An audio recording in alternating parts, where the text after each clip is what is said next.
Всем привет! Меня зовут Мария Егорова, но многие меня знают по отчеству Батровна. И мы с моей командой начинаем серию подкастов про бизнес, где мы с вами будем ходить в гости в классные бизнес-проекты, посмотрим бизнес изнутри, откроем для себя личность предпринимателя, ведь за каждой историей стоит человек, его видение, его мечты и его цели.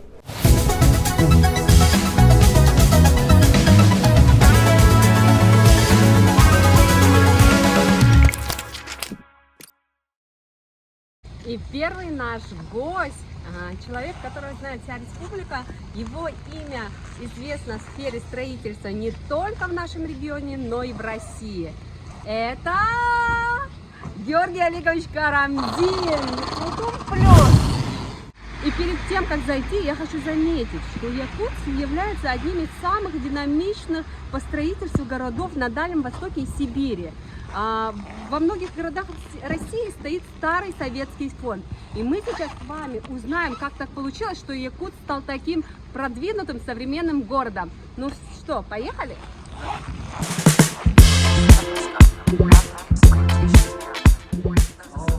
Здравствуйте. Георгий Олегович, во-первых, спасибо большое, что согласились с нами встретиться. Я честно скажу, что я очень рада, что именно с вами мы начинаем серию подкастов про бизнес. Перед тем, как мы с вами начнем общаться, может, покажете и расскажете про свой офис? Вообще пройдемте дальше. Да. Угу. Если уж так начали говорить, то вот у нас здесь наша компания начинает все с проекта. Это у нас проектная организация, после этого у нас есть строительство и есть еще своя управляющая компания. Вот эта управляющая компания, они вот сейчас сидят и работают. Да. Ага, кто у вас еще тут живет? Ну, пойдемте дальше. Ага. Вообще весь интерьер, это интерьер, мы тоже не пришли к этому одновременно, это вот лет 5 назад где-то мой сын, мой помощник Олег, вот он предложил, вот так надо сделать, в таком виде интерьере. Очень современный, да, такой стилистика open air, да, вот у вас уже, я вижу, фокус-группа сидит, да? Да, у нас вот сидят и работают, у нас постоянно тут и ведет жизнь и работа идет постоянно. Это круто. Вот если смотреть туда, вот посмотрите, то это у нас проектные Здравствуйте. Здравствуйте. Да, здравствуйте. Вот проектировщики, архитекторы, инженера, конструкторы. То есть, получается, вы, когда получили землю, вы с командой собираетесь, определяете сначала, что вы туда хотите поставить. Это же либо жилой комплекс, либо какое-то коммерческое здание, либо это там социальное здание, да? Да. А потом уже идет проектные работы. Ну круто, классно. Вот тут происходит вообще весь проект любого объекта. А дальше куда идет? Дальше идет у нас строители. Пойдемте туда. Да, строители. Да. Вот здесь у нас строители располагаются. Мы еще гарантийный блок, то есть мы гарантию объекта несем 5 лет же, мы же несем гарантию всего объекта. И вот 5 лет мы открыли на свой отдельный отдел, и вот у нас Анигина тоже ведет этот отдел, где мы прорабатываем все жалобы людей, там вплоть до трещины, рассматриваем трещины, тайны. Да, 5 лет. 5 лет гарантия качества. Да, а после того, как вы построили? Вот мы строим, здесь у нас и бухгалтерия. Ну это вот, финансовый отдел, вот у нас команда, вот, например, тут многие различные вопросы, даже некоторые я сам детально не знаю, они сами вот собираются и ведут. Тут у нас бухгалтерский отдел, тут юристы. Переговорная, да. Отдел продвижения, пиар, вот.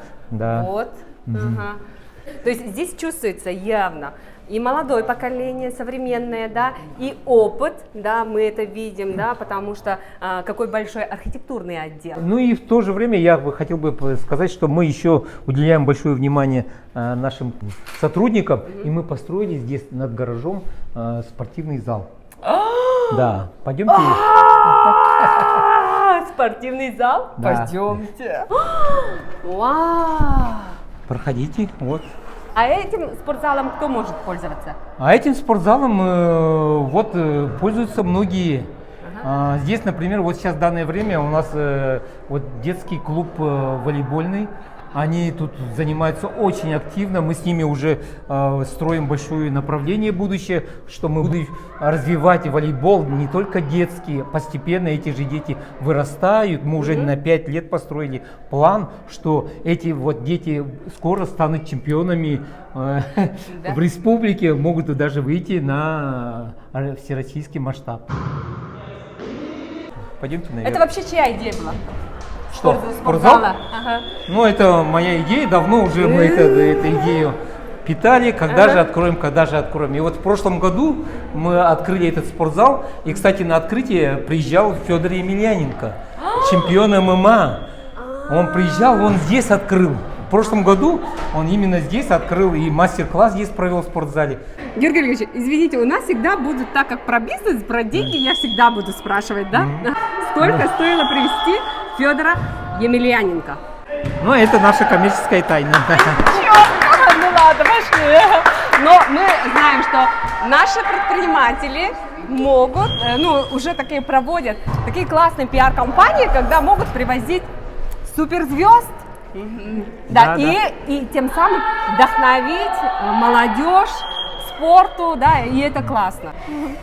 А вот здесь вот располагается на втором этаже у нас теннисный зал для игры в настольный теннис. Можем покидать? Да, здесь вот можно здесь настольный теннис, и вот там с той стороны расположен этот робот, так сказать, робот, который подает Это для тренировки, для оттачивания мастерства. Вот здесь вот робот. Ну, на самом деле это очень круто, именно вложение в человеческий капитал, да, то есть мы видим вот в этой истории, как предприниматель потом вкладывается в своих людей, в их комфорт, то есть здесь можно и заниматься спортом, и работать, и то есть у тебя машина в комфорте, и это круто, и у нам, молодым предпринимателям, есть куда стремиться. Все, поехали, поехали. Так что нам пахать и работать еще, знаете, чтобы спортивный зал у нас в ресторанах был.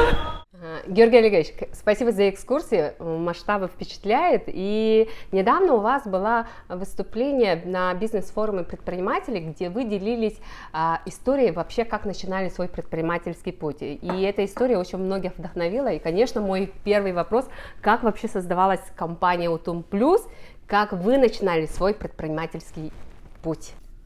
Когда мы открывали вот нашу компанию Утум Плюс, да, это был такой непростой момент. У нас было 3 человек, и мы в то время снимали чердак на чердаке мастерской. Там, да, непростое тяжелое время. Даже, я помню, размножать чертежи была проблемой. Не было этих ни денег, ни этого. Мы все время ходили, там просились у кого-то распечатать, да. Ну, вообще, если говорить так, что я сам по образованию архитектор, и работал до этого вначале в гражданском проекте, это государственной организации, и в 91 году я ушел оттуда, и мы организовали АТМ Утум, архитектурно-творческую мастерскую Утум. У нас было 4 молодых ребят. И я там проработал 10 лет, и в 2001 году решил отдельно уйти, и мы создали здесь Утум Плюс. Это получается, здесь я хочу заметить, получается, вы же поколениями архитектор, да, то есть отец у вас... Ну да, мой отец архитектор, мой брат архитектор, мои дети, все тоже архитекторы, да, и племянники тоже, да. Это очень классно, когда есть вообще целое поколение ремесленников, да. А по поводу вот то, что вы создавали, вы, получается, создавали с друзьями или вот первую компанию Утум?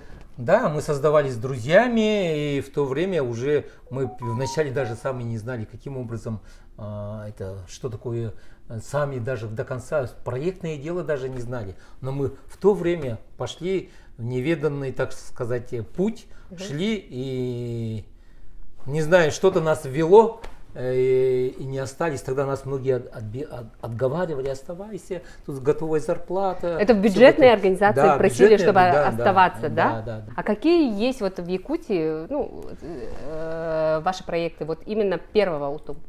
Первого УТУМа это, можно сказать, проспект Ленина 1, Алмаз-Эргенбанк. О, это же, помнишь? Пенсионный фонд, вот этот, как его, пенсионный фонд на Орджоникидзе же есть. Да. Да, это тоже наш проект. Дом возле ЗАГСа, жилой дом такой же стоит. Вот там еще магазин «Колибри» есть. Да. Вот совсем неординарный жилой дом, да. А потом вот этот институт Петра Алексеева Орджоникидзе, Агики, да? Агики. Да. Ну вот подобно и Сбербанк до Кирова. Таких зданий намного много. Это мы такие основные называли, а есть еще много жилых зданий тоже было. То есть это такие смелые в то время, получается, проектные работы у вас были. Да. А потом вы ушли. Потом, да, мы ушли, нас трое ушли отдельно, и здесь создали УТУМ Плюс. Получается, от УТУМа ушли трое, и вы втроем создали УТУМ? Да. То есть, получается, вы занимались сначала проектами, Да. а строительство как вообще вошло в это да, дело? Вот самое первое строительство, вот это наше здание, офис-центр УТУМ. Вот это. Да, и эту землю я получил еще тогда в 2005 году. Тогда был мэром Михальчук. Администрация города мне задолжала в то время 2,5 миллиона рублей. И тогда я им сказал, предложил, давайте вместо денег земельный участок на этом месте. И в принципе согласились, и взаимозасчет я получил за 2,5 миллиона рублей вот этот данный вот участок. Мы здесь сидим, да? Да. Это, то есть... И я не знал, как построить. Проект был, а построить... У нас же оборот маленький, проектная организация в то время маленькая, всего-то несколько человек было, да. И, у меня были тогда уже, вот это вот для предпринимателей вот такое, что как быть, как строить. И стали кредит искал, так сказать, по неопытности. Никто кредит не давал. У нас залогового инструмента нету. У нас оборот был вот маленький, а дом вот стоит вот столько. Если оборот вот такой, а стоимость здания столько. Обычно наоборот, если дом столько, то залог вот столько должен быть. Да. Больше, и как? И в итоге с таким оборотом, через 2 года мы здесь, как? Вот вроде бы подумайте, вроде как это можно было бы. А мы сами в итоге кредит не нашел. Мы начали, я создал типа кооператива. Стали искать этих разных, кто из строителей, кто хочет, подает арматуру. Давайте вам вот комната вот здесь. Кто там бетон, кто работы. И в итоге я весь будущий дом начал распределять и начал строить. Таким образом, и строители готовы были вложиться и строить, и работать. Это, получается, строители вложились. Вот я читала это интервью, да, где вы говорили, как вы воздух продавали. Да, вот в это как раз в то время, это вот, как звучит это воздух, но это же все... Это будущее. Это оговорено было договорами, и, естественно, мы начинали таким образом. И потом Сбербанк увидел, что... Первые сваи забиты, фундамент пошел, и Сбербанк после этого увидел и дал отдельное встречное предложение. Давайте, у них есть отдельный продукт свой внутренний, и они говорят, что в залог пойдет сам предмет, само здание, будущее. И в итоге они готовы были финансировать, когда мы уже первый этаж начали построить. Сами строить. Да, и они поняли, что стройка в любом случае уже видно, я был уверен, шел вперед, и они увидели, видимо, моя энергия или что передалась, и они увидели это и стали готовы были финансировать, кредитовать. Вот здесь самый показательный момент про предпринимательское мышление, когда вне зависимости, что вообще вот ты берешь все против, но человек дальше идет и действует. Я еще помню, была история про то, что вы продавали мороженое. Тоже можете с нашими зрителями поделитесь, тоже вот про предпринимателей это. Не, если про мороженое говорить, это вот в первом УТУМе, АТМ УТУМе мы когда работали, конечно, в то время это 90-е годы, в то время вообще денег не было, мало у кого были деньги. И в то время мы проектировали для гормолзавода что-то, я не помню что, но в итоге они нам рассчитались мороженым. мороженое, масло, все.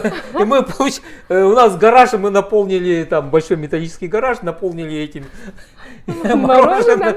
Я домой, конечно, принес, дети мои были рады, там куча ящик мороженого, зарплата. Да. Ну, в то время, а что делать, так было. И мы вот Новый год, когда надо было встречать, мы пошли, денег нету, мы пошли продавать мороженое, тогда возле магазина на Ирамдал, тогда, и стояли на улице, купите зимой перед Новым годом, купите мороженое дешевле, чем внутри. Вот, ребята, вот это предпринимательство, да, то есть мы видим точку А и точку сегодня Б, да, это очень крутой путь, колоссальный труд, да, и энергия предпринимателя.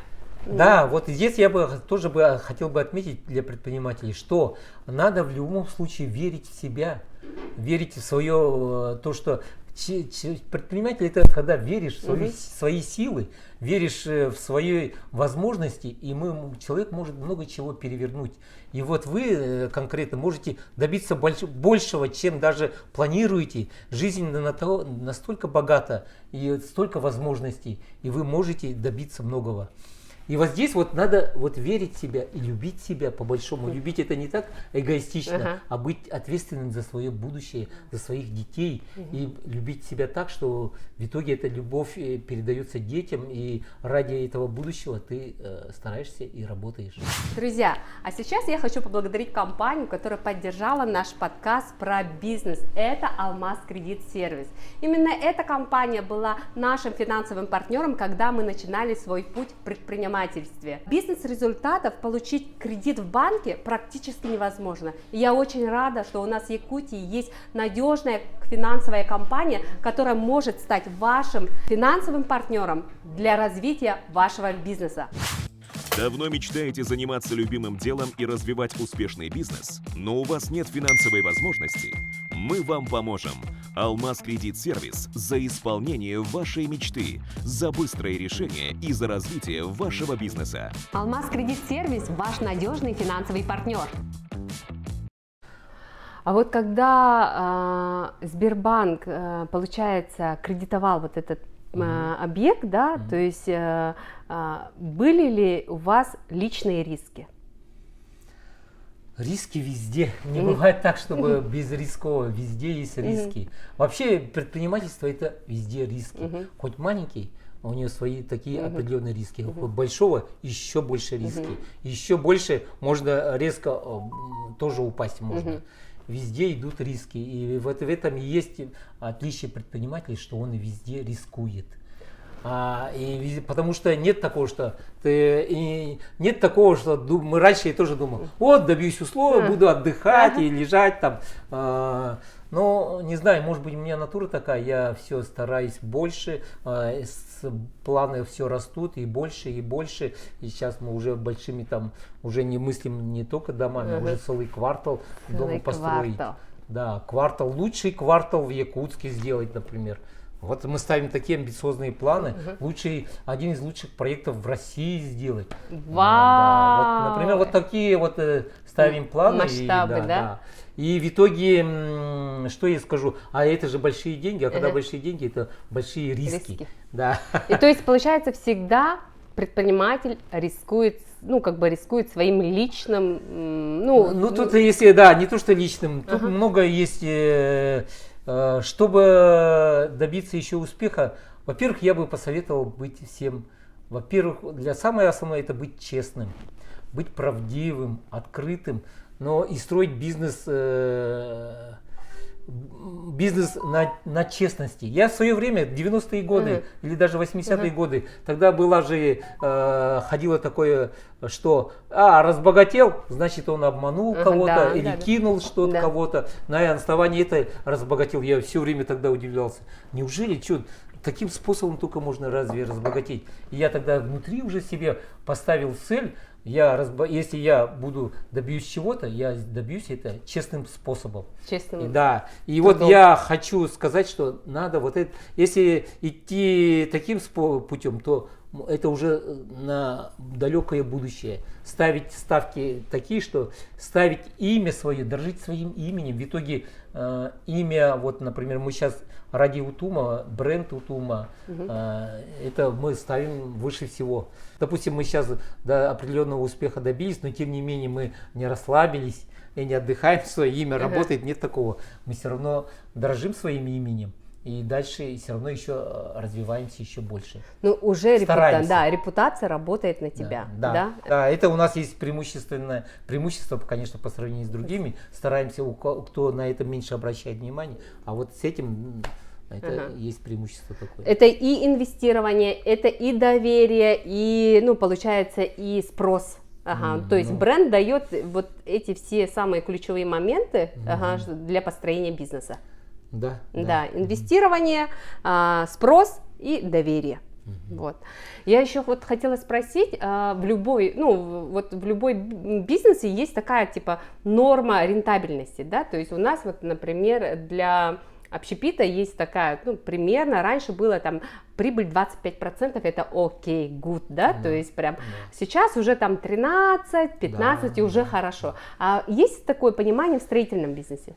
В строительстве, конечно, то же самое есть, да. В строительстве бывает, что мы по нулям работаешь, и в итоге, ну и с одной стороны тоже хорошо, потому что большой коллектив надо содержать, и чтобы сохранить коллектив, а зато потом в будущем можно развиться. Это в трудные, в кризисные моменты можно даже идти по нулям, так сказать. Ну, по нулям бывает, это содержание, вот получается, фото сотрудников, да, то есть содержание команды, чтобы и ресурсов, техники, ну всего-всего, что надо, это все содержать же надо тоже. Да, то есть, если я понимаю правильно, может быть и 0, может быть и 10%. Насчет прибыльности. Ну прибыльность, да, может быть и больше, может быть. 0? И надо стремиться и больше, да. И больше, да? Я, когда на той неделе вам звонила, вы мне уже сказали, что вообще цена за квадратный метр, это диктует, ну, рынок. Ну, насчет по стоимости квадратного метра тоже я хочу, вот все думают, что вот застройщики подняли цену, что за цена такая высокая, почему они такие самые дорогие, в Утуме, допустим, в Утуме самые дорогие квартиры. Да, у нас есть квартиры самые дорогие, и все равно они уходят. Почему уходят самые дорогие квартиры? Потому что ценность этих квартир люди понимают, что это самая лучшая. У нас, например, сейчас в Панораме самая одна из лучших квартир, самая дорогая, и она сейчас уходит. Потому что покупатель знает, что покупает, на что он деньги вкладывает. И в итоге эта цена, то есть надо оценивать ценность заложенного продукта. Вот у нас квартира. Можно же дешево построить дешевую квартиру, ты же не можешь ее поднять. Цена диктует рынок. Если, например, сделаю квартиру дешевле, чем рыночная, я добрый человек, да, тут же появятся перекупщики. Риэлторы или разные другие перекупщики, они, в Утуме дешевые квартиры, они тут же все скупят и поднимут до той цены, сколько они сами это видят рыночную стоимость. Это я со своей стороны я поступлю глупо, так сказать, это с моей стороны такой ход. А если я подниму выше цену, то я тоже глупо поступлю, у меня никто не купит. Из-за этого есть определенная вилка, я вот стараюсь вот в этой вилке, например, мы держим эту цену. Но тут, например, квартиры бывают разные, у кого-то ценность квартиры, двор плохой, расположение, локация расположена не там-то, много разные материалы, качество, имидж. Тут много чего здесь складывается, и в итоге, вот, например, самые пики идут самые такие квартиры. Ну, то есть дешевые квартиры? Нет, самые не дешевые, там уже самые весовые, это самые дорогие квартиры. Самые дорогие, да? То есть... Но это к этому попасть, это же тоже, надо для этого стараться, это целые тоже не так просто все. Ну, чтобы купить хорошую квартиру, этот человек должен, значит, работать, да, и уровень жизни он повышает тем самым, то есть качество жизни повышает. Да, в итоге вот мы не можем из этого думать, что мы подняли цены. Мы поднимаем по той стоимости, мы же не можем, например, вот я извиняюсь за ДСКовские квартиры, допустим, да, сравнивать ДСКовскую квартиру и наши.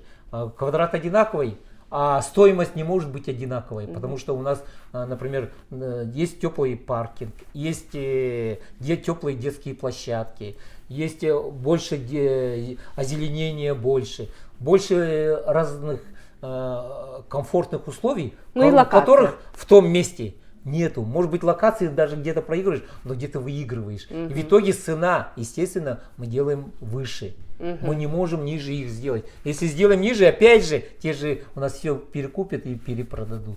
То есть, из этого вот цена вот так строится. То есть цена у нас диктует рынок и наши предложения. Что вы вкладываете в этот объект. Да. То, что вы вкладываете в этот объект.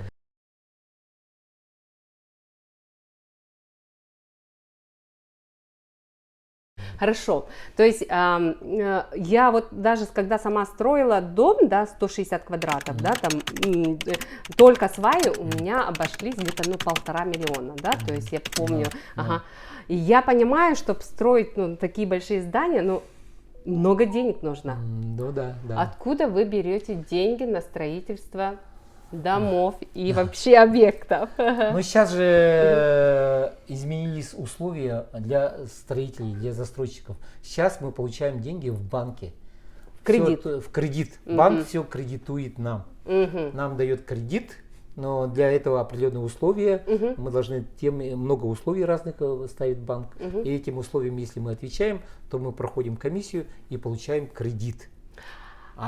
И на эти деньги мы строим, и параллельно, если мы продаем, начинаем продавать. А если мы плохо продаем, банк нам проценты увеличивается. А если хорошо продаются квартиры, то проценты уменьшаются. Вот когда вы строите, получается, у банка берете кредит, у вас должен быть собственный капитал, например, на какой-то, да? Естественно, банк требует, чтобы не нулевая компания была, а компания именно с деньгами, со своими возможностями. Кахтах компания была, да? И вот из этого они просят 15%, требования 15% от будущего дома должен вложиться застройщик. Собственный капитал, да? А вообще, как тогда быть начинающим предпринимателем? Ну, например, кто-то хочет в Улусе, в районе построить. Ну, все зависит от, если такой дом, то 15% такой. А если чем меньше берете, можно начинать с маленького. Все равно, например, сейчас легко можно начать. Сейчас легко можно начинать с частного домостроения. Пожалуйста, очень много возможностей. Да, это им получается ДВИ, да, сейчас, которое стимулирует как раз строительство, да? Для частного строительства очень много совсем других условий. Они намного легче, чем у застройщиков. А если например, какие этапы нужно пройти, если человек хочет построить торговый центр трехэтажный там в районе? Чтобы трехэтажный, но это много денег надо иметь, потому что торговые центры либо надо иметь покупателей, им тут же будущее продать. А чтобы продать у тебя покупатель, надо имя иметь, чтобы он тебе поверил, доверился. Торговые центры это не так-то просто. Магазин, например. Маленький, начинать тогда лучше с маленького магазина, с одного магазина. Потом постепенно увеличивать, и через 2 года можно и торговый центр трехэтажный построить, да? Когда уже будет первые результаты. Да, чтобы люди, в итоге это же, чтобы люди поверили. То есть, если резюмировать то, что я посмотрела, да, и то, что мы пообщались, да, то есть Георгий Олегович говорит, чтобы начать вообще бизнес строительства, нужно начинать с небольших проектов, да, то есть с небольших проектов. А чтобы построить там тот же торговый центр, то есть сначала нам нужна земля. Ну, конечно. Да, потом инвестирование. да, то есть найти либо уже собственный капитал, либо Уже через покупатели банк, да, какие-то, или да. уже покупатели должны быть, Да, да, да. вот как, например, у Тум плюс офиса, да, и потом уже проект, проект, его защищать надо, проект? Ну, проект это, если торговый центр, то надо защищать. Если жилой дом, то чем лучше построишь, тем лучше, больше понравится покупателю. Ага, да, то есть, ну, а вот жилой дом тоже, Частный. Это частный дом, а вот вообще многоквартирный? Да, многоквартирный, естественно. Это его надо проходить через городосовет, через комиссию, много там экспертиза проходишь. А потом уже получается вот объекта, да? Да. Ага. И, ну, реализация, ну, то есть самого проекта. У вас есть любимчики? Но самым вот, конечно, самый это первый, то, что я сказал, наш офисный центр. Да, Он это... то, что он как оригинально вышел, это я сам даже до сих пор удивляюсь, и, наверное, такого примера еще нету, чтобы так резко взять и я тогда в то время занимался только проектированием, а после этого резко построил дом, и мы уже вынуждены были, потому что уже коллектив у меня строителей, и после этого мы занялись строительством. Это вот это очень хороший старт дало. Ну, после этого, наверное, я бы отметил, может быть, этот Европа-клуб. Европа-клуб, да. Мы Европа-клуб один из таких построили в то время. Ну и, ну, проспект. И сейчас самый лучший, конечно, это наш жилой комплекс «Панорама». Мы туда с вами съездим как раз. Так как мы здесь больше такое разговариваем про бизнес, да, я хотела спросить, вот про риски. Были ли такие проекты, неудачные проекты, которые, ну, то есть... Ну, в свое время мы занимались такси. Такси. Да, у нас служба была «Мое такси». Мы в то время, я купил 17 новеньких машин. 17 машин, и мы отдавали на службе такси. Угу.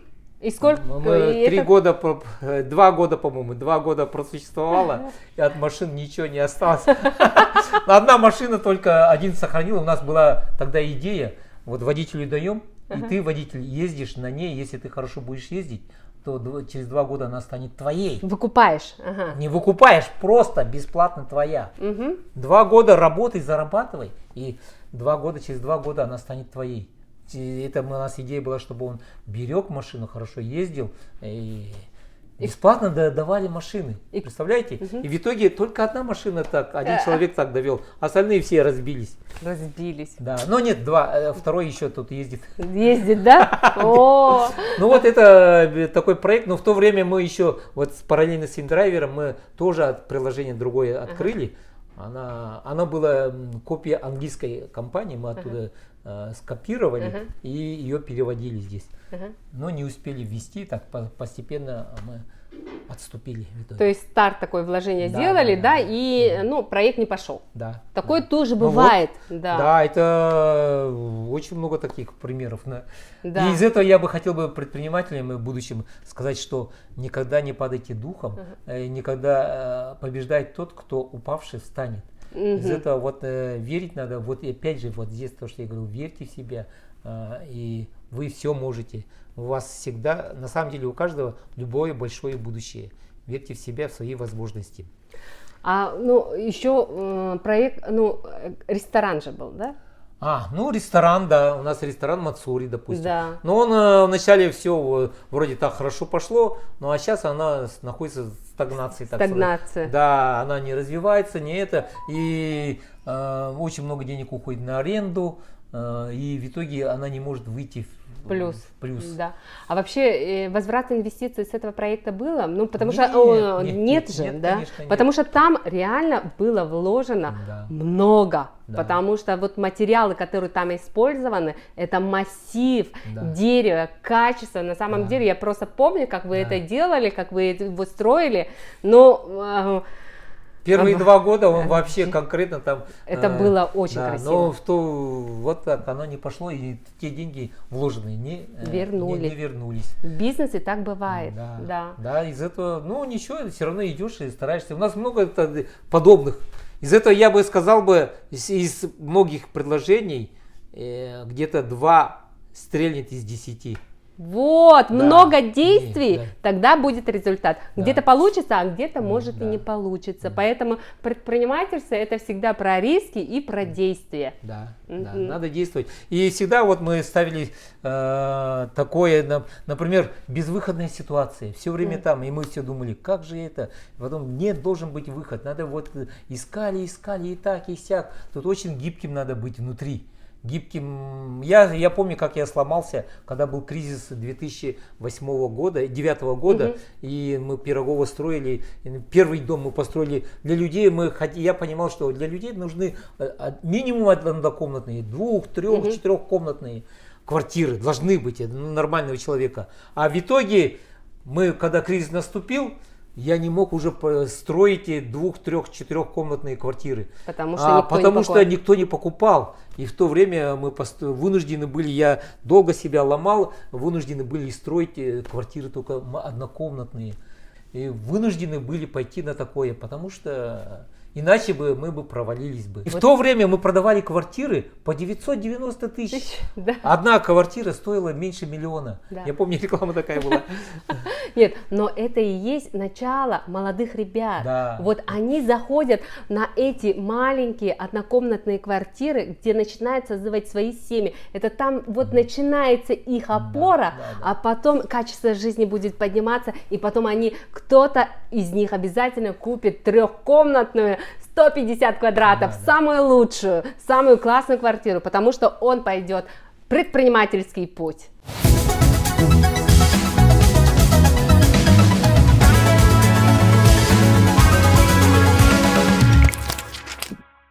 Пока едем до панорамы, у меня для вас есть такой блиц. Любимые места в Якутске? Ну, в Якутске сейчас интересное место, то, что напротив Ленских столбов построили. Лена Пиларс. Да, Лена Пиларс, да, очень интересное. Очень красиво, да. Очень красиво построили. Любимый город в мире? Любимый город в мире? Любимый город в мире Якутск. А помните первый миллион, который заработали? Ой, я так точно не фиксировал. Ну, точно не помню. Да? А вообще первый... У меня и не было ставки такой, что именно деньги это как-то самое главное. И вот я бы тоже сказал предпринимателям, не ставьте своей целью конкретные деньги.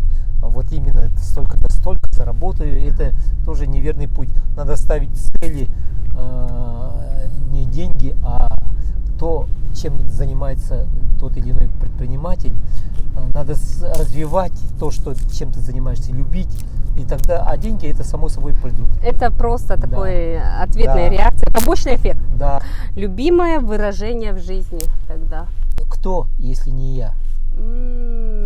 И вот это говорит о том, что новые предложения, креативные решения, смело надо идти, и мы идем вперед. Кто это сделает, если не я? Даже этот проект Панорамам показывает масштабы вообще вашей компании, да? И, Георгий Олегович, какие планы у Дом Плюс и у вас лично? Наши планы, да, сейчас мы строим жилой комплекс Байкалова, должны в этом году ввести. И начали строительство по улице Автодорожная, жилой комплекс. И сейчас скоро начнем на улице Красильникова, еще один жилой комплекс тоже. Да. У нас параллельно 3 объекта будет. 3 объекта, да? А я помню, у вас была мечта построить аквапарк. Она будет вообще в планах? Ну, в принципе, в мыслях это есть, но в будущем, и дай бог, будет возможности по инвестициям, мы, конечно, это реализуем. Да, аквапарк в самом холодном регионе, минус 50, классно сделать аквапарк. И вот с этой высоты, вот мы на 16 этаже панорамы, это зимний парк будущий этого дома, жилого дома, да. Я хочу поблагодарить за нашу такую беседу, Георгий Олегович. Вы точно вдохновили, мы точно увидели, как строится вообще строительный бизнес в Якутске, да. И хочу с благодарностью книгу. Ух ты! Что за книга? Райдалио принципы. Это высший пилотаж в менеджменте и в лидерстве. Я Ух прям ты. счастлива, что... О, очень интересная книга. Да, Удовольствие. да. И Спасибо большое. Да, и эта книга на память о нашей беседе про наш подкаст. Мгм, Спасибо всё. большое. Да. О, спасибо. Спасибо. Мы это сделали!